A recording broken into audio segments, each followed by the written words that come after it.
Welcome to this week's show, ladies and gentlemen. Well, it is a sad day here in the Linton household. Denise's mom, my mother-in-law, passed away in the early morning hours yesterday. I want to thank you all for your prayers these past few weeks. Joanne passed away in her sleep, peacefully, with her daughter Sherry and son-in-law Mark at her side. Her passing came right on the heels of my tribe's return from our replanned getaway. Denise, Kaylee, Eric, and I returned from the West Coast on a red-eye flight Saturday. Needless to say, we have had an emotional roller coaster weekend. I would like to ask that you continue to lift Denise and the rest of her family up in your prayers as they handle the loss of their mother. As I promised you the past couple of weeks, today's episode brings to you one of Tennessee's best defenders of liberty in the General Assembly, State Senator Janice Bowling. She's one of those rare legislators that work in the Capitol to not have government do something for you. Senator Bowling works to keep our government from doing something to you. She believes in keeping government, whether it is at the state or the federal level, but she believes in keeping government in its proper, constitutionally limited role in the people's lives. She's a great patriot, and we are truly blessed and humbled to have her on the program this week. This conversation, though, was recorded a couple of weeks ago, and I saved it to cap off the Veterans Day weekend. I did that for a reason. I believe that I have spoke before on this topic about how I respond when somebody, especially on Veterans Day, thanks me for my service. My usual response is that I thank them for their support. But do you really want to know how to thank a veteran for their service? Well, it sort of ties into last week's topic on oaths. Every veteran that served this nation took an oath to support and defend the Constitution of the United States of America. It is kind of humbling to receive the thanks for serving my country. But I believe the best way to thank a veteran for serving this great nation is to truly understand that document. To truly understand that everybody that wears or wore the cloth of this nation swore an oath to protect and defend. To truly understand the nation or the idea behind the nation, we all willingly put our lives on the line to protect. To be the citizen that does not take their freedoms for granted. If you truly want to thank a veteran for their service to this nation, be the same type of person that loves their country and is willing to defend it. Maybe not on a battlefield in some far-off country, but at home, in your own city halls, your county commissions, your state legislatures, and yes, even in your nation's capital. Understand what type of government that document, our Constitution, created and worked to keep the protections of our God-given freedoms fully intact. Well, enough on that, and for the recap of the past week. Again, I ask that you please keep my wife and her family in your prayers as they navigate this next season in their lives. With that, let's get on with this week's program as we welcome Tennessee State Senator Janice Bowling on to the Liberty Leadership and Lies podcast. Welcome to a show where we will discuss how the citizens of this republic must continuously fight to maintain our liberty. And those fights are increasingly against our own government. Some of the episodes on liberty will shine a light on exactly how all levels of government are seeking to erode our constitutionally protected rights.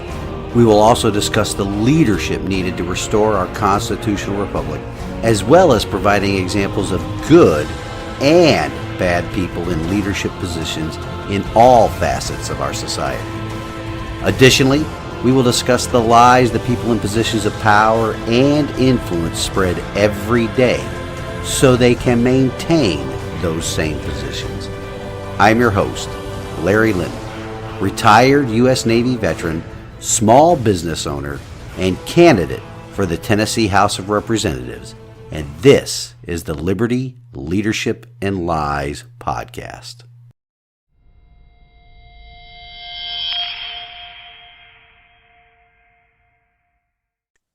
All right, so welcome to today's program. I have a very honored guest. If you guys remember a couple of weeks ago, I shared her speaking a motion to adjourn Governor Bill Lee's special session on the first day. But I want to welcome a true patriot and an absolute conservative stalwart in the Tennessee Senate and Senator Janice Bowling, welcome to the Liberty Leadership and Lies program. It's good to have you today. Thank you very much. I'll tell you, you have a lot of alliteration going on, Larry Linton. That was something that my daughter came up with. So it's my website logo is L5. So Liberty Leadership and Lies. Yep. That's that college degree I paid for. Thing, and I do thank you for the program and for getting words out, because there's so many conservatives in the state of Tennessee that don't feel that their voice is being heard in a lot of the quote unquote traditional media outlets. Correct. And I think Brandon Lewis and the startup of the Tennessee Conservative has been a breath of fresh air here in the state of Tennessee. And we need more journalists like him that are absolutely honest when covering both sides of the political spectrum. I couldn't agree with you more. I've known Brandon for several years and was really pleased when he took that stand to get out there and invest his own money in that conservative voice there, because he, as a businessman, was feeling the pressure from the governor on the different mandates that were coming down regarding the scamdemic. And so kudos to Brandon Lewis, and he is doing a wonderful job, and he did it for all the right reasons. Right, absolutely. So in the Tennessee Conservative here in a past couple of issues or past couple of weeks, it's been mentioning you're bringing back up the state sovereignty bill in the state Senate when it convenes, the regular session convenes. Can you give the listeners a bit of a background on that? Right, I'd be glad to. This bill was brought to me by Bud Halsey, Representative Bud Halsey, House Bill 726, and the Senate version is 1092, SB 1092. And this is really a very simple, straightforward bill. We all realize that, especially under this administration, but under any administration, that the power to legislate belongs to legislators. It does not belong to the judicial. It does not belong to the presidential, the administration part of government. So our founding fathers were wise enough to divide us horizontally into those three branches and vertically into the state and to the federal government. And so the state government, as Bud Halsey says, has the biggest garden to hoe in. The federal government has very limited powers. And we have seen under this administration and in other administrations as well, but particularly now, where they will go well beyond the authority in an executive order, quote unquote, and rulings from courts. Rulings from courts do not constitute law. It's a ruling, and rulings are overturned. But in the meantime, you can't be forced to act on a ruling. And with regard to the executive orders, those have no legal authority to mandate, for instance, the shots during the scamdemic, which is one of the things he was trying to do, to tell businesses that they had to mandate it. And there's no authority. So our Constitution has always contained in it the power of nullification. And that is to say, sorry, federal government, you have no authority to do that. A case in point right now would be that judge that is telling President Donald Trump that he cannot speak about quite a few things. And you cannot violate the First Amendment right with a ruling or decree or whatever. The constitutionally protected rights, God-given, constitutionally protected, have to be protected. And for her to say he can't speak would be also the same as her saying he couldn't pray, he couldn't assemble. You know, that's a slippery slope. If she can say he can't speak, she could say the other things as well. So nullification is a way that your state can say, no fault, no foul. We are not obligated to follow that rule or that ruling or that edict from a president or from any of his boards or agencies. They cannot create, and that would include agents, employees, volunteers, contractors. Any of those authorities cannot tell us that we are have to do something or can't do something that we have a constitutional right to do.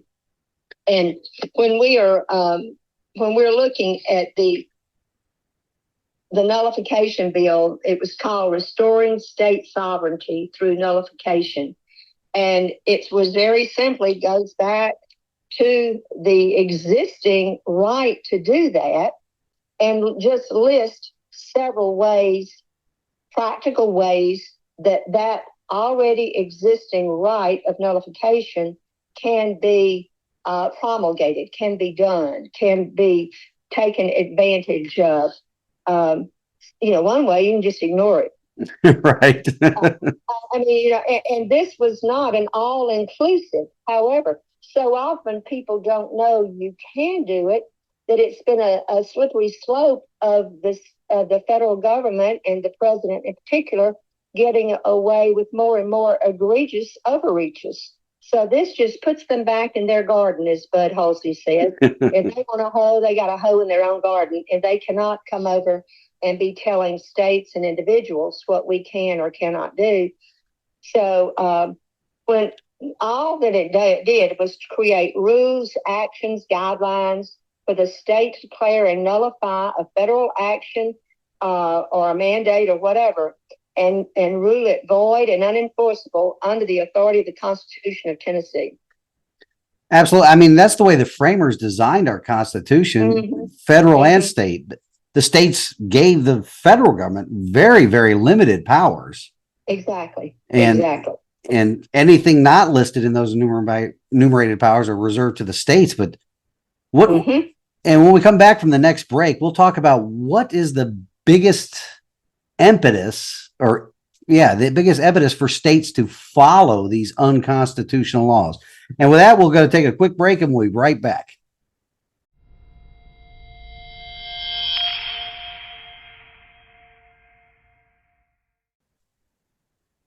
Okay. All right. We're back, ladies and gentlemen, with Senator Janice Bowling. I like to equate her to the Margaret Thatcher of the Tennessee Senate. She's a true conservative stalwart. And we were talking about the Tennessee's nullification bill that she's the sponsor of in the Senate and Bud Halsey in the House. And so I wanted to talk about, what do you think is the biggest reason why states roll over and show their soft underbelly to the federal government and allow these unconstitutional actions to take place, these edicts or even unconstitutional laws? A lot of the times it's ignorance, and I'm just going to say ignorance on the part of state legislators, state governments in general. If you think that they have that authority, when in fact you take an oath to uphold the Tennessee Constitution and the federal Constitution. With that oath, it would behoove you to know what it says, each of those constitutions. And so the enumerated powers, as you have said, to the federal government are very limited. When they try, or say, let's say through USDA, unless you follow this rule, we will cut off funding. We will not give you any funds. That seems to be the purse string. However, those funds originated in the states, and those funds cannot be withheld for not following an illegal edict. And so all the state has to do is say, no, that's not constitutional, and you cannot withhold the same amount of money you're giving other states for whatever. We're due equal amounts of money on that, because the Constitution protects that. We have to recognize that that is the law, and they cannot be bullying us. And there are already standing court cases that clearly say that to withhold funds is not acceptable and not legal, not allowable. It's So, like a violation of the 14th Amendment, the Equal Protection Clause. They're mhm. applying they're applying they're divvying us up and pitting us against Right. each other using our own money, by the way. And using our own money. And so if they tell us, we'll not give you this USDA money unless you teach LBGQRSP in your schools. Yeah, the alphabet mafia curriculum. So that's bogus. They cannot require us to do something that they have no constitutional authority to require. And they say, oh, but they can withhold that money. That does not give them the power to require it. And they cannot keep it from us. There have been court rulings on that, where they cannot withhold money that is being given to other states, trying to enforce a rule that our state says we're not going to follow. And as you know, executive orders, that sounds formidable, but it's so much opinion. And we have seen this president in particular abuse that, coming, going, sitting down, standing up. He's just Lying at the beach. yeah, lying at the beaches. Exactly. And that is called the people can give people that they elect mandates. Right. That's what an election does. We are tired of liberalism. We're tired of spending too much money. We're tired of growing government. We are going to elect new people who will go in there and uphold the Constitution, uphold the God-given constitutionally protected rights, make certain that the government is only doing those things that the people cannot do for themselves. And when I say the people, that includes the states. Right. The state has the authority to do these things. So if they go in there and say, we're going to withhold this money, then you say, well, sorry, Charlie, but you have no constitutional authority to do that. And then we have to stand. And you've got to elect people that are willing to stand on the oath that they take, which is to uphold the Constitution. And to say that all of a sudden they're blackmailing us, would that be one word to say? They're extorting. Extortion is the better word to say. Yeah. And so extortion is not permissible in the Constitution. We are the sovereign state of Tennessee. Right. And our values are our values. And the federal government really has very limited authority to do anything that goes into the realms of any state's values. Some states might totally be in agreement with what they're saying and doing in Washington, but that in no way obligates the state to act outside the Constitution of that state or the will of the people of that state. So this is simple legislation. It had no fiscal note, and the allowing a way for the people to bring forth nullification, allowing the way for the General Assembly to bring forth nullification, allowing the way for local governments, singularly or combined with some regional or other governments across the state, but a certain number of those coming together. All of these ways were defined in the legislation in Senate Bill 1092, House Bill 726. And it wasn't exclusive, but because nullification is, I say, more than a right for the states, it's a responsibility. We have to guard the gates of our state. And if the federal government, is trying to come through an unauthorized gate and plunder us by saying, we won't give you any money until you act in accordance with what we say you've got to do. Well, that's absurd. Absolutely. That to happen. Thomas Jefferson stated that nullification is the absolute remedy of the states. Yes. And Andrew Jackson he didn't believe that the federal government had the right to do the federal bank, Right. And which is neither federal nor really a bank. But aside from that nomenclature issue, uh, he refused to ratify the continuation of it, right. based on the laws of nullification. And nullification, I mean, believe it or not, or most people can't believe this, but it's already being used by the states everywhere. I mean, Yeah. with regard to immigration, right? Sanctuary cities and sanctuary states are nullification of federal immigration laws.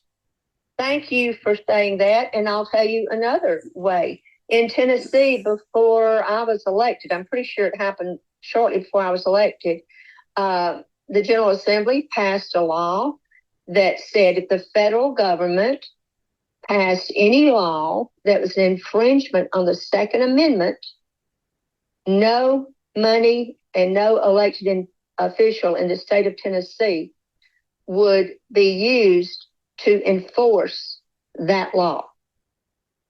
And look, that's nullification. And look where we are, though. I mean, well, the federal government doesn't even have the right to do what they've done with firearms in That's particular. Right.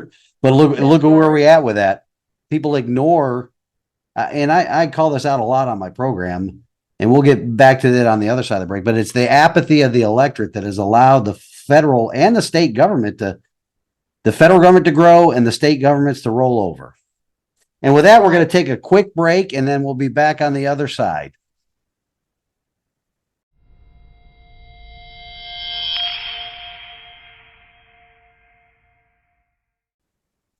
And we're back with Senator Janice Bowling, and we're talking about nullification and how I believe you guys have heard this a lot on this program, that apathy is what has led us to, in this state and our nation, to the state we are in right now. Can you expand upon that a little bit more with what's going on with the Tennessee General Assembly there, Senator? Well, apathy and or ignorance, and each is deadly when it comes to local governance, state governance, and federal governance. Our founding fathers expected there to be an educated, literate electorate. And we have lost the ability in many ways to read with comprehension. I think, and then I don't think that our Constitution is being taught in any subject area.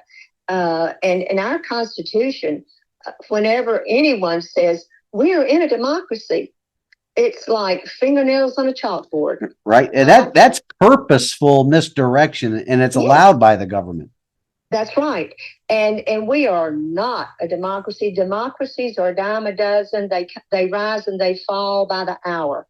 We are the longest lasting, uniquely formed constitutional republic based on the rule of law, with a representative form of government, not a democratic form of government, a representative form of government. And just as the 2 senators for every state, then also the division of each state into those categories in order to achieve that certain number of representatives. All of that is based on population, but it is not one man, one vote. Correct. In the democratic sense of the word. And there are ways to address the government and ways to address the problems, and elections being one of the most important ways. So when you look at what's going on and how the apathy of the electorate, as you say, allows the states to just roll over, and the federal government to grow rather, and the states to roll over, that is so true. And the federal government will take every inch of ground that we cede them. Absolutely. It started, I believe, with the passage of the 16th and the 17th Amendments. I think that really started, and we talk about this in a prior episode about federalism and how it's being destroyed. And those 2 amendments to the Constitution, I believe, were the start of the slippery slope to the downfall of true federalism. Right. And I don't disagree with that. And so when you have that and then couple it with ignorance and apathy, there's the old classic joke of someone going up and saying, I I heard that our constitutional republic is being threatened by ignorance and apathy. Do you hold that to be true to the man on the street? And he said, I don't know, and I don't care.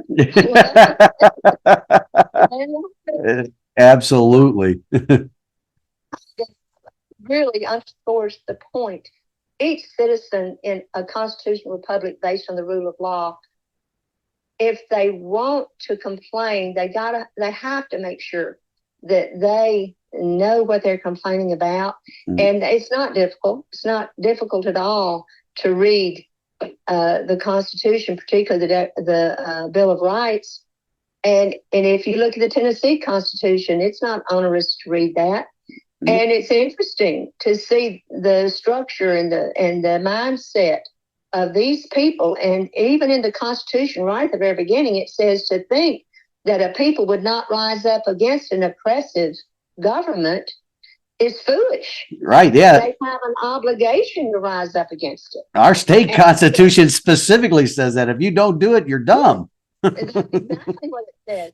And so when you look at that and then look at the fact that the nullification should not even be controversial. It's not like we're trying to rebel.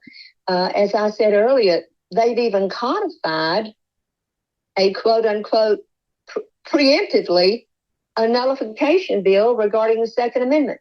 Now, can we trust that those elected now would enforce that nullification that is already in Tennessee code that says we will not fund any, as you're saying, sanctuary city? And essentially, we are saying that Tennessee is a sanctuary for our Second Amendment. We're not listening to anything counter to that.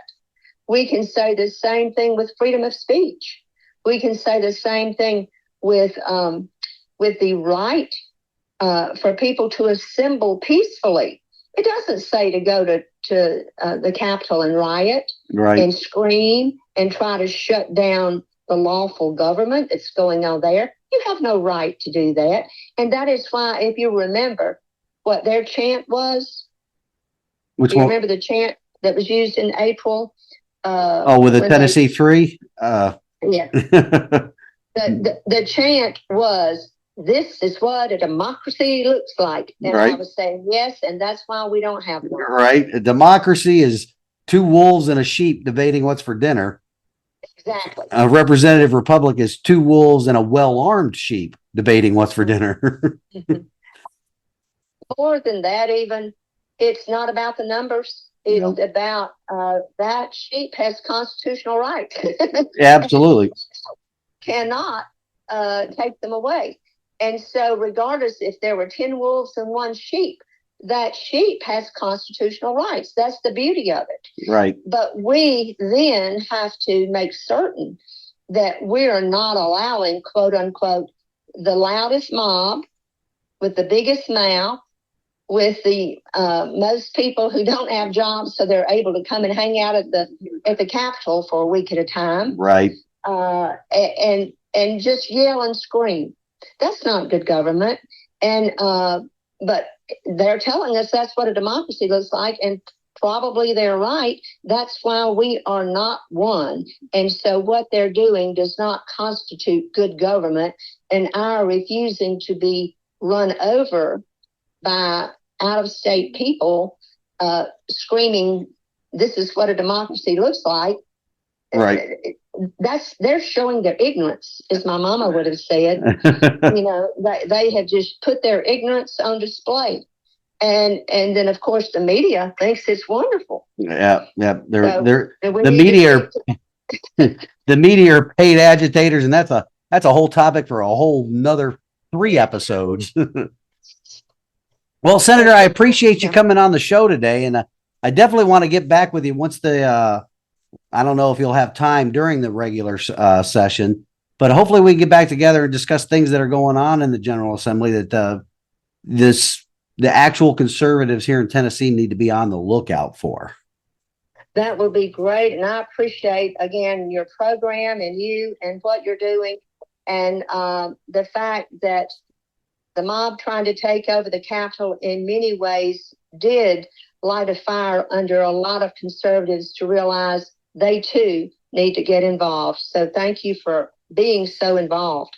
Well, thank you, Senator. And with that, we'll go to the closing of the show.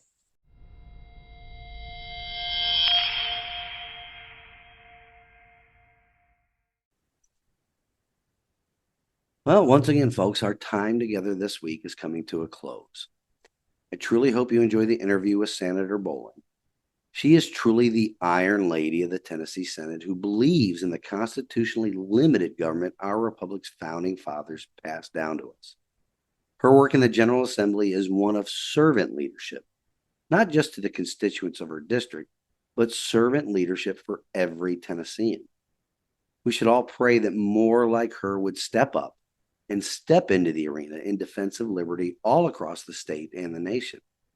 If that were to happen, our republic would be in a much better place than it is right now. This week's wisdom from God's word comes to us from Proverbs 31:30. A woman who fears the Lord is to be praised. Senator Bowling and her work surely needs to be recognized and praised. She is a woman who fears the Lord and works valiantly to ensure the biblically inspired foundations of our state and our nation are maintained. You can find her email address of the Tennessee General Assembly's page.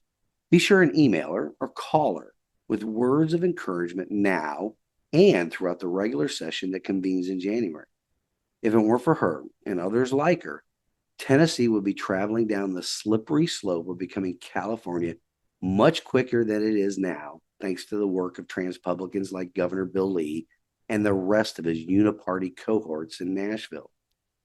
Once again, thank you all for listening, and I pray that you all enjoy the week and that you take a stand in the arena and get involved in the work necessary to restore our constitutional republic.